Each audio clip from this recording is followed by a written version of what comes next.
In the UK, there are nearly 6 million unpaid carers who look after relatives of loved ones who are elderly, living with disability or seriously ill. Well, someone who understands the life of a carer is Kate Garraway, who has been caring for her husband Derek ever since he contracted COVID in March 2020. In her new book, The Strength of Love, Kate explains how she deals with daily challenges and highlights the impact of caring for a loved one around the clock. Good morning, Kate. Hi, You've been Kate. so busy this morning. Thank you, both of you. Thank you so much for joining us, and well done on the new book, The Strength of Love. Thank you. I mean, you wrote your first book. Yeah. It was a bestseller, and this is your second book. It is. And can you tell us a little bit about what's in this book for us? Well, so the first book sort of ended with the hope that Derek would come out of hospital and come home after a year. And then, of course, he did, just at the point when I think the whole nation had a massive buoyancy because that vaccine that we thought would never happen when Derek got sick happened. There were lots more ways of easing the symptoms of COVID. And also, I think we just all felt, oh, gosh, we can get out, lockdown's being lifted. And there was such a sense of buoyancy. And when I started to write it, I thought this was going to be the happy ending that, because everyone's been so lovely, you two as well, personally, and also, you know, with the show behind me as well, been so lovely. And I sort of wanted to kind of put a full stop on a fantastically horrible but hopefully ended period. But I think we all feel now that actually things didn't sort of end. You know, we were smacked in the face by economic crisis. We've been smacked in the face by strikes and just horrible tensions. And at home, the reality of having him home, which was so wonderful, and I hate even putting this into words because so many people lost people, but it was actually really hard. Yeah. You know, it's really tough. It's really hard. It's so physically and emotionally draining. And you suddenly look down a long tunnel. There's still very much light at the end of the tunnel, but you think, not sure how much longer I can do this. And then put the whole book on pause. And at the end of last year, I had a big sort of health scare myself. Yes, So I was going to ask you about this. changed everything. It does change everything. But you hear this a lot of time with people when they're caring for other people. Yeah. What happens is they put everybody else before them and then they get ill. And you did have a very... I mean, it was before you came in to work here. You were going to work and about 2 o'clock in the morning you woke up and you had pains. I know, and thought it was ridiculous. And, you know, and I don't want to make it about my health, but I think it was one of those moments where you think... Well, it was really serious, you know, and it was on those moments when I thought, well, I've just now properly failing at everything. I didn't feel like I was being a great mum because I was so stretched. I didn't feel like I was being the best advocate for Derek. I didn't feel like I was doing anything right. And I thought, my God, I can't even go on air. I'm a useless employee. Oh. And you just have one of those massive crunch moments, don't you, where you think, right, I just got to deal with this. The thing is, though, is that I'm so flippin' lucky because, you know, ITV, great bosses, supportive employers. I work at Smooth Radio, they've been amazing too. And I still get to come to work where there are millions of people who are just in this suffocating bubble of loving the person they're caring for, but also thinking, how do I make this work, you know? Yeah. You also talk about in the book about the care system in general. Yeah. And even though you say, you know, I'm very lucky, and people may look at you and think, well, gosh, Kate Garraway's struggling with this. How are the rest of us supposed to cope? But well, not very well, I think, Holly, is the answer. Exactly. I think 5% of Derek's healthcare administration has worked how it's meant to. Yeah.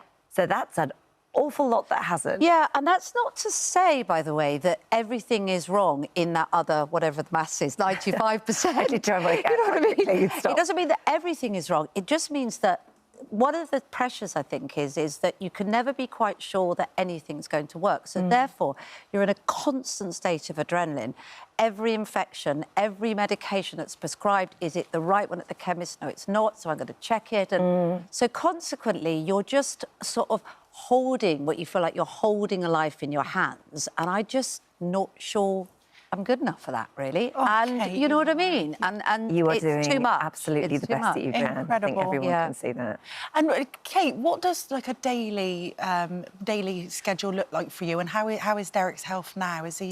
So Derek actually had a really good day yesterday. Right. He had an infection over the last couple of weeks, which was receding. He seemed brighter in himself. He seemed very present because the cognition is very variable. We had a nice little sort of get-together. We watched the 1% Club with the kids, and it felt like a lovely family moment. But then earlier in the week, we went for some tests at a hospital Derek was in when he was in his coma, so he doesn't even remember being there.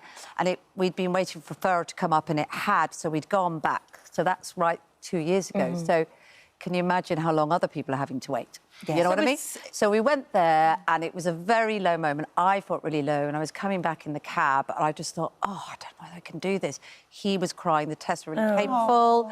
And anyway, the cab driver got out, and he said, I'm just going to have to stop the car and hug you both. And my wife was really ill, and she's doing better now, but just keep going. And that's why it's called the strength of love, really. It's not just Derek and I. It's the fact that we just need to connect love, because we can all make it work if we've got that, can't we? I mean, the support out there for both of you and the family has been huge. You are very lucky, but you can understand why people feel that way, because what you're going through is a lot. What's very evident from the story is that love and adoration that you two have for each other, which is... Whether it's always the case. I know, but you do feel You'd be sitting here complaining about me being untidy, so it wouldn't be that No, perfect. but that's part of it, isn't it? That's part of who you are, and there's things in all relationships where you feel like that. But that strength of love seems to be the thing that has pulled both of you through. I think so. And also love for him, for the children. He is most alive when they're around. They are unbelievable. And I haven't really talked a lot about them in some ways, but they've had their own traumas, and it's not my story to tell, so maybe one day they'll tell it. You know, I want to try and protect them in that way. But they've been amazing with him in their different ways. They're so intuitive, and it is the love, I guess, isn't it, that brings you through. And it's also, by the way, the love of the carers, because I do have help. Yeah. You know, and they are unbelievable what they do for not just Derek, but all the other people they're caring for. So I just think it's when people, you know, focus on that, then things get better, don't they? It's mad for you to sit here, for us to listen to you and sit there and say, you know, you don't feel good enough, and you don't feel that you were giving your all when you were coming in broadcasting, because you'd never have known. You've always been so professional, so amazing. That's makeup. And that's makeup. Well, and it's why you got your MBE as well. Well, what was that like? Well, that was unbelievable. Again, and this is when you have to believe in some kind of fate, I guess, don't you? And it lifts your spirits, because Derek had a really tough 2 or 3 weeks. And I spoke to one specialist, and I said, look, I know he's due for tests tomorrow, and we were so grateful to have the test. I said, but I know this sounds really vain, but I am going to get MBE tomorrow, and if there's any chance he could come out of hospital and come. And he was just like, this is really important. This is so important for Derek to be there. We can make this work. And we had extra support staff and carers, and it was so lovely that Jake, who's probably been the most consistent person caring for Derek, was able to come too. And the Prince of Wales was able to say, you know, how's Derek? And I said, well, he's here, and there's Jake, his amazing carer, and he waved at Jake too, which meant everything. And he came out and said, I feel like I was on behalf of all carers everywhere. So it's one of those days really when you just think, this is a lovely sort of moment, really, for all of us. And there was another lovely moment more recently in April. Yes. And again, it was another one of those situations where you didn't know whether it was going to happen on the day, but you went to see Elton John together. I know, which was crazy. I mean, it did take weeks and weeks and weeks of planning, and so many brilliant people were involved on his side. Yeah. And also the O2, which were incredible, the staff there. Can we watch the clip? Okay, it's so good. Let's watch it again. So this is the moment that Elton John dedicates a It was just surreal, honey. It was so surreal. I mean, anyway, because he thanked all these incredible people like Bernie Taupin. We just come back in the room. Derek had had a moment when he just couldn't cope. We got him into a dark room, and we nearly said we're going home, and then we brought him back, and we got in, and he was saying Bernie Taupin, and we were just settling back down and everything. And then suddenly he went, you watch it. Watch it. It's amazing. Watch this. The two people that I'm so thrilled that are here, because they've been through hell over the last 3 or 4 years, are Kate Garraway and Derek and the kids.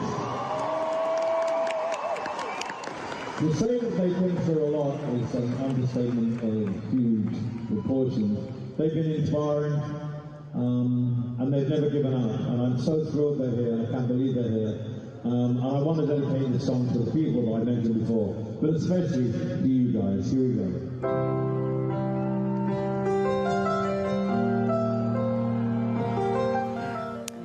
It was unbelievable. We were all in tears and people around us were in tears.